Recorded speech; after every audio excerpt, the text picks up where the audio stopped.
दिल्ली के ताज पैलेस में राज दरभंगा की ओर से एक कार्यक्रम का आयोजन किया गया। कार्यक्रम में भारत के आध्यात्मिक, सांस्कृतिक और राष्ट्र निर्माण में राज दरभंगा के योगदान के बारे में चर्चा की गई। इस दौरान कार्यक्रम में मुख्य अतिथि आरएसएस सर कार्यवाह दत्तात्रेय होस्ट बोले थे। कार्यक्रम में केंद्रीय मंत्री भूपेंद्र यादव, आध्यात्मिक जगत की हस्तियों ने भी हिस्सा लिया। खास मौके पर कुमार कपिलेश्वर सिंह के पुत्र कुमार अरिहंत सिंह के 18वें जन्मदिवस पर एक किताब का विमोचन किया गया, जिसका शीर्षक है धर्म संरक्षण को लेकर लोक कल्याण तक। विमोचन भी किया गया। 2014-15 से मेरा लगातार बिहार में दौरा होता रहा और बिहार में जब मैं पहली बार दरभंगा पहुंचा तो मैं दरभंगा का स्थापत्य देखकर, विशेष रूप से पूरा जो विश्वविद्यालय क्षेत्र, उसको देखने के बाद मेरे को लगा कि आजादी से पहले भी दरभंगा राज्य में स्थापत्य को लेकर, कला को लेकर, शिक्षा को लेकर बहुत सारा कार्य हुआ और मेरी उत्सुकता भी जगी। और फिर आजादी के पहले पंडित मदन मोहन मालवीय जी ने जिस बनारस हिंदू विश्वविद्यालय की स्थापना करी, उसके लिए मुक्त रूप से दरभंगा राज्य की तरफ से सहायता दी। दरभंगा मेडिकल कॉलेज खोला गया। मेरे काफी मित्र भी मिथिला क्षेत्र में रहे, कुछ सम्मान्य लोग भी रहे और सबसे कहीं ना कहीं मेरे को अनेकों प्रकार के मिथिला के समसामयिक, राजनीतिक, सांस्कृतिक विषयों की जानकारी भी मिली। दरभंगा के संदर्भ में यहाँ स्वयं कपिलेश्वर जी ने भी बताए हैं और उसके बाद अपने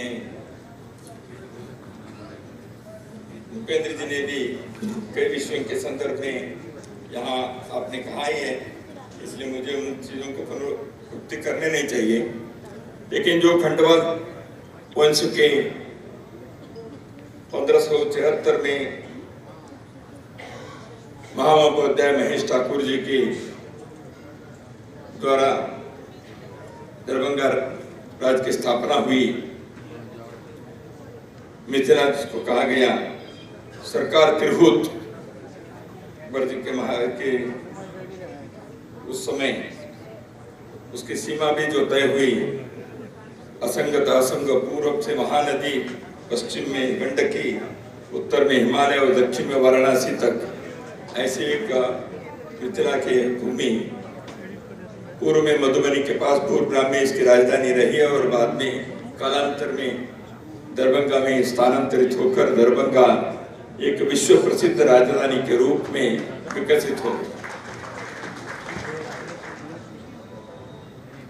महाराजा लक्ष्मीश्वर सिंह पहले में, बाद में लक्ष्मीश्वर जी, बाद में राजेश्वर जी, कामेश्वर सिंह जी, इन सभी के कालखंड में दरभंगा के राजवंश ने जिस प्रकार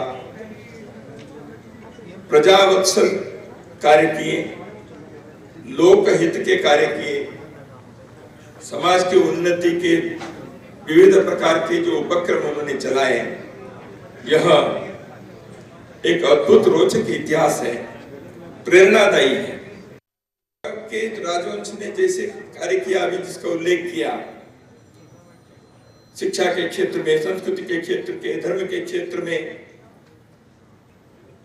देश की उन्नति, देश की स्वतंत्रता संग्राम, हर प्रकार के योगदान, हर क्षेत्र में अपनी भूमिका, हर विषय में एक आदर्श को स्थापित करने की एक जज्बा रखकर उन्होंने कार्य किया।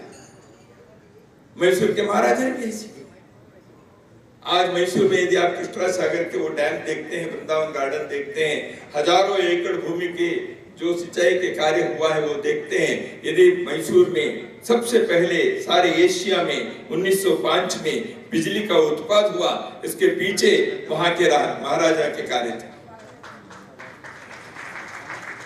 वहां विश्वविद्यालय की स्थापना हुई, गायकवाड़ बड़ौदा के, सब जानते हैं जिस प्रकार उन्होंने प्रजावत्सल रहकर समाज के, राज्य के, देश के हित में कार्य किया।